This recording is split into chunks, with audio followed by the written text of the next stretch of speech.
Hello friend, আজকে চলে আসলাম একটা টিপস নিয়ে। সেটা হচ্ছে এই যে নতুন টায়ার কেনার মধ্যেও মানে ভালো মন্দ বোঝার ব্যাপার আছে, সঠিকটা জানার ব্যাপার আছে। তো সেটা কি আপনাদেরকে আজকে আমি জানিয়ে দিচ্ছি। সেটা হচ্ছে যে এই টায়ারটা এটা 2025 চলছে, এখন এই টায়ারটা কি 2025 না কীভাবে দেখবেন?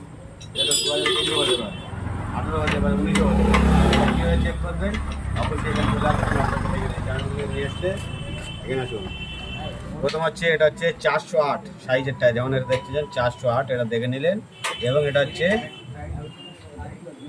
নাইলন, এটাও দেখে নিলেন। এবং এটা হচ্ছে এমআরএফ যেমন দেখবেন এই যে লোগোটাতে খেয়াল করবেন, এটা হচ্ছে অরিজিনাল লোগো আছে, এটা ডুপ্লিকেট হয় না, এটা অরিজিনালই আছে। এবং টায়ারটার বয়স কত কীভাবে দেখবেন সেটা আপনাদেরকে দেখানোর চেষ্টা করছি। দেখুন, এই এখানে আছেন, এই 2024, মানে এটা 24ই এটা ফুট হয়েছে, কিন্তু এখানে দেখাচ্ছে কি 2024, কিন্তু এটা 25 চলছে।